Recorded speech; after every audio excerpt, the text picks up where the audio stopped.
"If you made up a Hollywood movie just like this, you wouldn't believe it," said Bean. "What do you mean?" asked Conrad. "Listening to this music on the backside of the moon," Gordon countered. "You got something against music?" "Nobody would buy it," Bean said. "This is cornball. You gotta be hard out there." "Say, the biggest thing I missed on Gemini 5 was not having any music," said Conrad. "What he would have given for that tape player then, cooped up in that tiny cabin for 8 days. For Apollo 12, he'd brought along some of his favorite tunes, mostly country and western stuff, like Bob Wills and the Texas Playboys version of San Antonio Rose. That sent Gordon and Bean into hiding. Bean's tape was top 40, which they all liked well enough, especially the bubblegum hit called Sugar Sugar. When it came on during the trip out from Earth, the three of them would hold on to the struts in the command module and bounce weightlessly to the beat, dancing their way to the moon. Conrad would say it emphatically in the debriefing. "People have got to have some entertainment on these flights. You can't just look out the window the entire time." Conrad was happy with the way things were going. Since the lightning strike, they hadn't had a single problem worth mentioning. That was the best way to start a flight. Get all the trouble out of the way early. And next to Gemini, the command module was like a hotel. There was warm water for rehydrating the food and the coffee. There was toothpaste and shaving. By now, Conrad was looking forward to getting cleaned up. "Hey, I'm going to take a bath tonight," he announced. "Take a bath, shave, get all cleaned up. Good night's sleep." He turned to Bean. "You got anything else to do tomorrow?" "All right, that's what we'll do tomorrow then. We'll go for a little lunar landing. How's that? Unless you got something better in mind. A little surfing at the beach, maybe, or something?" "Hell yes," Bean said. Gordon joined in. "How about the backside sand? Go play in the sand on the backside?" "Yeah," Conrad laughed. "Let's take the limb down and land on the backside. Wouldn't that shake 'em up?" But behind the banter, Conrad was ever mindful of what was coming up. No doubt about it, the stakes had changed with this mission. Just getting the limb down in one piece wasn't good enough. The real test was finding Surveyor 3. According to the scientists, the Surveyor was sitting on the slopes of a worn old crater 656 feet across. Immediately around it were several other craters, a bit smaller and sharper. It was this clump of craters that Pete Conrad would have to locate among thousands of others when his lunar module pitched over for its descent to the moon. Seen from the east, the view Conrad would have during his approach, the craters looked like the outline of a snowman. With the Surveyor sitting in the pit of its fat belly, he simply named it the Surveyor Crater. He named the other craters appropriately: head, left foot, right foot.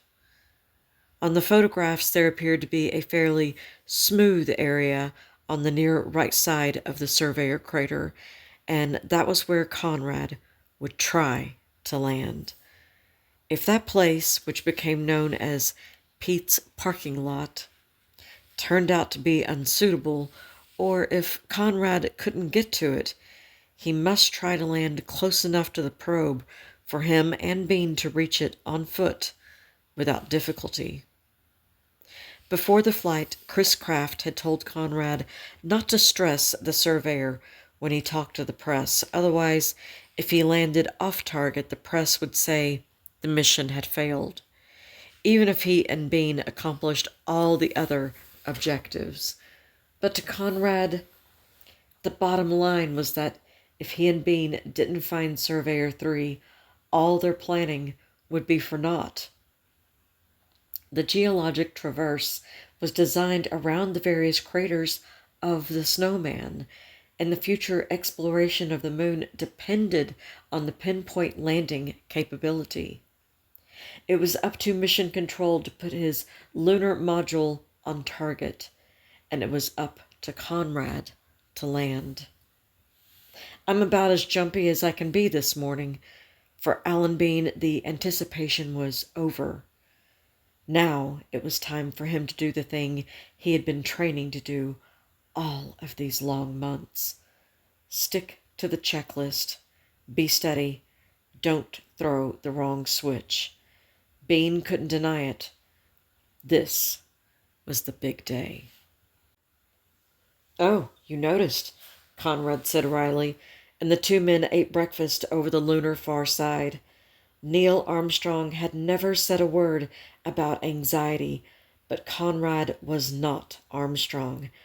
"I just hope we find the old snowman. Then I hope we find a place to land. And then I hope I can set it down all right." Between bites of Canadian bacon, Conrad confessed, "It's driving me buggy. I just don't know what I'm going to see when I pitch over, you know?" Conrad laughed at the thought of his own helplessness.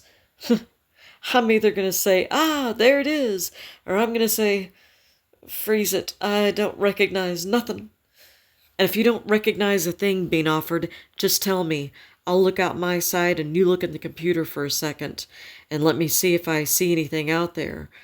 Below them, the sun cast long shadows over a battlefield of craters, and the near side of the moon didn't impress Pete Conrad, but the far side, with its enormous bumps and hollows, that did amaze him.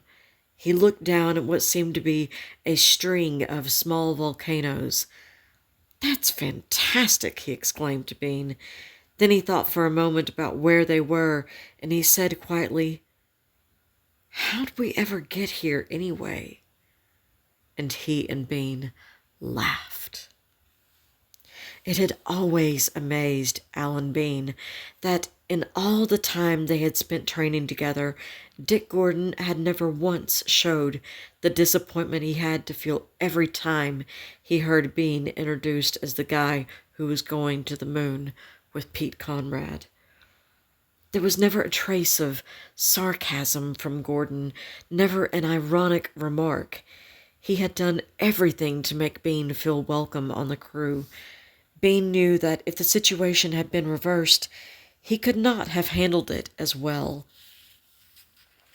Now Gordon was suspended at the end of the docking tunnel between Yankee Clipper and Intrepid, looking down at Conrad and Bean. It was a moment for goodbyes, yet none were said. "I guess I've got to close the hatch now," Gordon said, and he looked at his two friends for a moment, and then he sealed the tunnel. Bean wondered whether he would ever see Gordon again. Minutes later, Gordon flipped a switch to release them, and for a few minutes, Yankee Clipper and Intrepid flew in formation while Gordon took pictures. Then, as Conrad and Bean watched, Gordon pulled away. Gordon kept the spindly four-legged craft in sight through the 28-power sextant, and when Conrad and Bean fired the descent engine to drop out of lunar orbit, Gordon was looking straight up Intrepid's engine bell.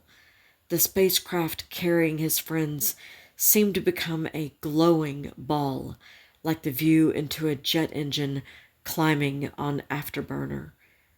The glow lasted just under half a minute, and then died. At 8,000 feet, with pitchover almost upon them, Conrad leaned forward in his spacesuit, straining to glimpse the snowman. He told Bean, "I think I see my crater. I'm not sure."